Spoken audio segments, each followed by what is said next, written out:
Jadi BK sudah memeriksa, minta keterangan dari Kodri, dan BK juga menganalisa video yang viral.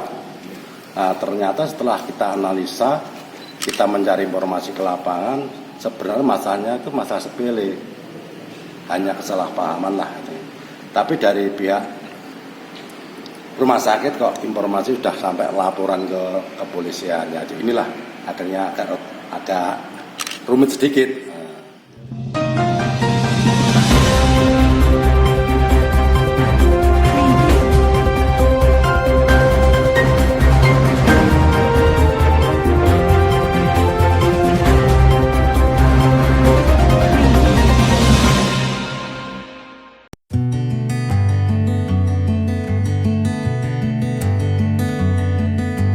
Viralnya video pendek Rumah Sakit Dr. Iskak antara anggota DPRD Tulungagung dari fraksi PDI Perjuangan yang berseteru dengan Satpam, akhirnya dikupas dalam acara talk show yang diadakan oleh Radio Perkasa FM di Cafe Jepun Resto, di mana salah satu peserta dialog, bernama Eko Saksono menanyakan kepada pakar hukum dan pihak Polres Tulungagung yang menangani laporan ini, siapa yang memviralkan video itu, dan apa sanksinya berdasarkan Undang-Undang ITE.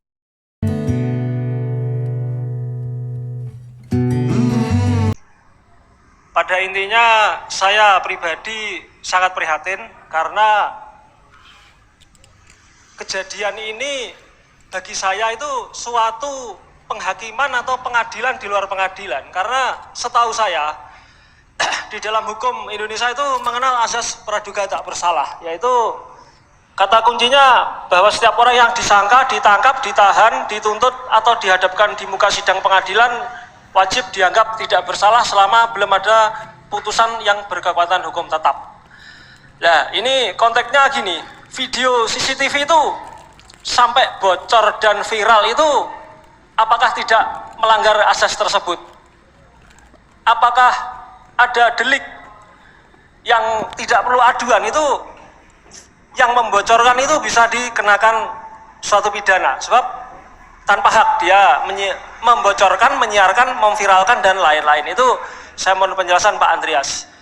Dan yang kedua, untuk pihak kepolisian, tadi saya menggarisbawahi Pak Amir tadi, pihak RSUD Dr. SK itu pelapornya kapasitasnya apa? Manajemennya atau satpamnya atau apa, itu saya mohon suatu kejelasan.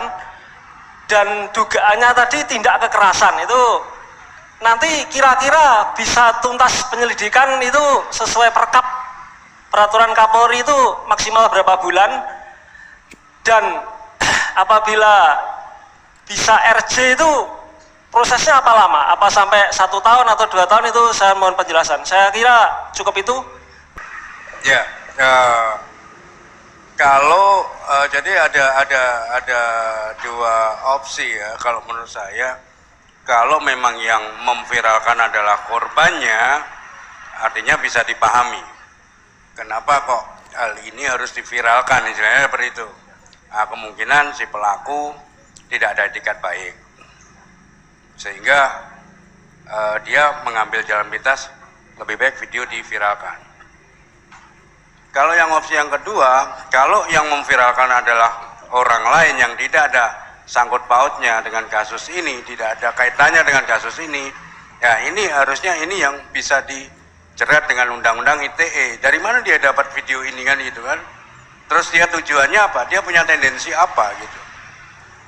Tapi kalau kita melihat dari sudut pandang hukum, sebenarnya memang memviralkan sesuatu yang istilahnya sifatnya ini masih rahasia, atau mungkin ini memang sesuatu yang important, kalau menurut saya ya memang bisa dijerat Undang-Undang ITE, Mas Eko. Cuman begini, kalau menurut saya daripada memviralkan itu, lebih baik membawa video itu sebagai bukti pada saat laporan. Itu akan lebih bijak, akan lebih baik. Karena fakta yang ada di video itu sebagai bukti pendukung, di luar, katakanlah kalau kekerasan itu kan pasti ada hasil visum, ya kan? Jadi lebih baik biar yang istilahnya yang menonton adalah yang pihak berwajib.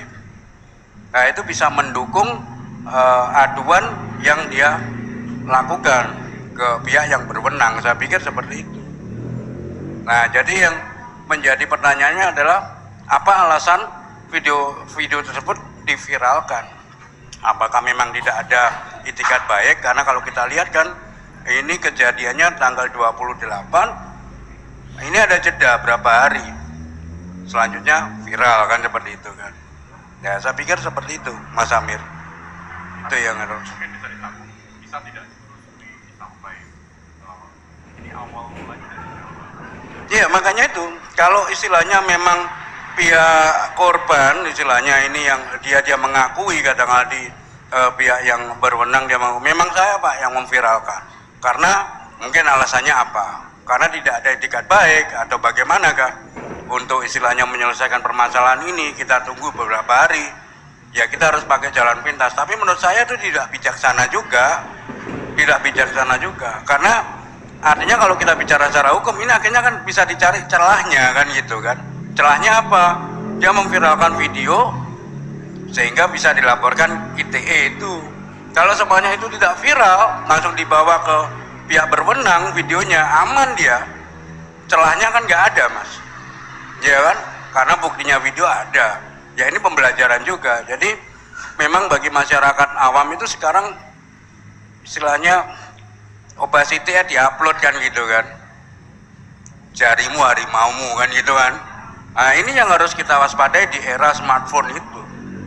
Anda harus benar-benar tahu Anda mengupload video ini copyright-nya ada pada Anda atau tidak kan gitu. Ini merugikan atau berdampak ke orang lain atau tidak, itu yang harus masyarakat awam ketahui. Jangan syukur istilahnya upload. Itu yang harus menjadi pembelajaran buat kita. Lagi seperti itu ya Mas. Baik, tadi dari penanya, kalau saya tulis tadi ada 5 pertanyaan Mas. Ya. Jadi yang pertama terkait dengan asas praduga tak bersalah, tentunya benar yang disampaikan tadi bahwa memang kami di kepolisian ini tidak memiliki wewenang untuk menolak adanya aduan, sehingga semua aduan yang dilaporkan oleh masyarakat atau diadukan itu kami terima.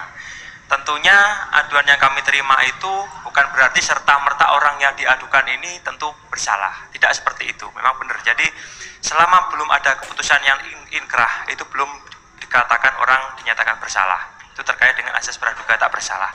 Kemudian terkait dengan delik perbuatan melawan hukum apa yang dilakukan ketika ada seseorang yang mungkin mengupload dokumen elektronik ataupun informasi elektronik yang kemudian dalam hal ini diadukan. Nah, terkait dengan delik ini seperti yang kami terima, yang diadukan ini ada 3 undang-undang Mas. Jadi yang pertama terkait dengan undang-undang ITE, yaitu pasal 45 ayat 3 junto pasal 27.